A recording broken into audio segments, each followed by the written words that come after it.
ក្បួនត្រីប្រមាជាដែលខ្ញុំធ្វើនេះគឺខ្ញុំចំហុយសាច់ជ្រូកចិញ្ច្រាំជាមួយនឹងត្រីប្រមាឲ្យបានឆ្អិនជាមុនសិនបន្ទាប់មកទៀតបានខ្ញុំដួសវាយកមកលាយជាមួយនឹងពងមាន់ឬក៏ពងទាតាមក្រោយទៀតណ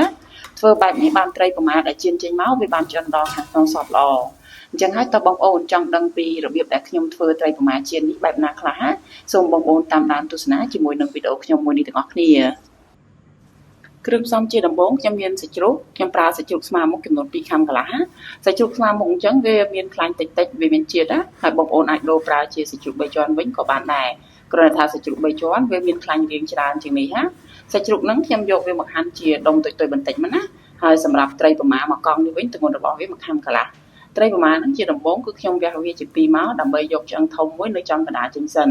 ត្រីប្រមានេះវាអត់សូវមានឆ្អឹងច្រើនទេក្រៅពីឆ្អឹងធំនៅចំកណ្ដាលហ្នឹងហើយវានៅមានឆ្អឹងម្ដុំព្រុយខ្នងហើយនឹងឆ្អឹងតូចពី3ទៀតនៅម្ដុំពោះវាក្រោយពីបានយកឆ្អឹងត្រីប្រមានេះរួចរាល់ហើយខ្ញុំហាន់វាជាកង់ឲ្យបានតូចបន្តិចមកណ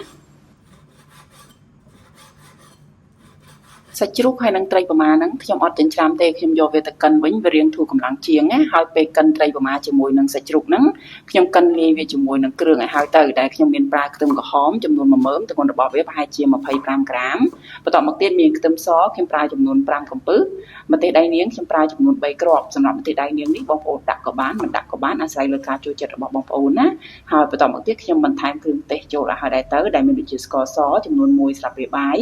ប៊ីចេងចំនួន1ស្លាបព្រាកាហ្វេហើយនិងម្រេចម៉ដ្ឋចំនួន1ស្លាបព្រាកាហ្វេសម្រាប់គ្រឿងទេសដែលមានរសជាតិប្រៃខ្ញុំអត់មានបន្ថែមចូលទេដោយសារតែត្រីប្រមាហ្នឹងណាវាមានរសជាតិប្រៃរៀងគួរសមដែរ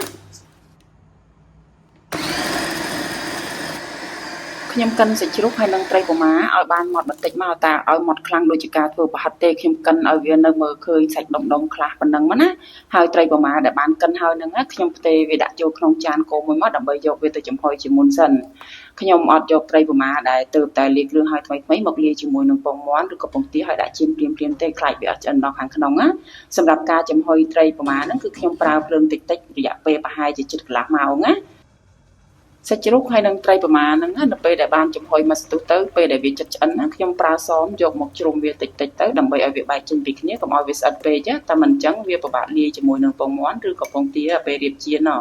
បន្ទាប់ពីបានជ្រុំឲ្យវារលាស់ចេញពីគ្នាតិចហើយខ្ញុំបន្តចំហុយវាទៀតរហូតទាល់តែវាឆ្អិនទាំងស្រុងណានេះគឺជាត្រីប្រមាហើយនិងសាច់ជ្រូកដែលខ្ញុំបានចំហុយឆ្អិនហើយបរិមាណសាច់ជ្រូកនិងត្រីប្រមាដែលខ្ញុំធ្វើនេះគឺសម្រាប់ប្រើពងមាន់ឬក៏ពងទាចំនួន10គ្រាប់ក៏ប៉ុន្តែខ្ញុំអត់ចៀនវាម្ដងទាំងអស់ហើយណាខ្ញុំដួសវាតែមួយល្មមសម្រាប់ចៀនមួយពេលទៅបានហើយសម្រាប់ការចៀនម្ដងគឺខ្ញុំប្រើត្រីប្រមាចំហុយនេះប្រហែលជា4ស្លាបព្រាបាយ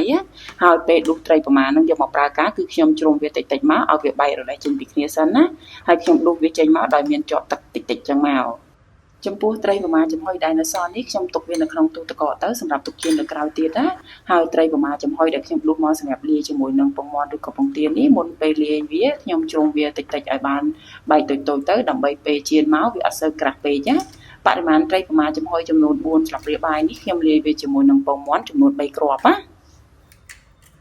ជាក់ស្ដែងទៅត្រីប្រមាដែលបានចំហុយឆ្អិននេះមុននឹងយកវាមកលាយជាមួយនឹងពងមាន់ឬក៏ពងទាបងប្អូនគួរភ្លក់វាសិនទៅដោយសារតែត្រីប្រមាដែលប្រើនេះវាមានរសជាតិប្រៃតិចឬក៏ប្រៃខ្លាំងដូចគ្នាឯងបងប្អូនភ្លក់ឲ្យដឹងរសជាតិវាបើសិនជាស្ទើរគ្រឿងបងប្អូនអាចថែមថយទៅតាមរសជាតិដែលបងប្អូនចូលចិត្តណាហើយសម្រាប់ការចៀនត្រីប្រមានឹងដែរគេអាចប្រើពងមាន់ក៏បានឬក៏ពងទាវិញក៏បានដែរអាស្រ័យទៅលើការចូលចិត្ត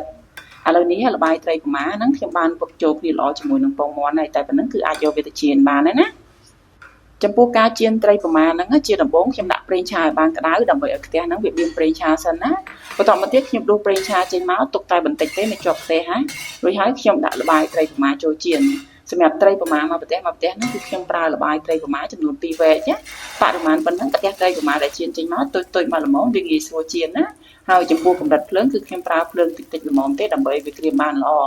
មើលទៅថាវាក្រៀមបានមួយចំហៀងហើយខ្ញុំត្រឡប់វាមកមួយចំហៀងទៀតហើយខ្ញុំចៀនវាបានក្រៀមដូចគ្នាណាហើយនេះបងប្អូនត្រីប្រមាចៀនហ្នឹងនៅពេលដែលក្រៀមបានប៉ុណ្ណឹងគឺបានហើយខ្ញុំដួសវាចេញមករួចហើយខ្ញុំបន្តចៀនវារហូតទាល់តែអស់ណា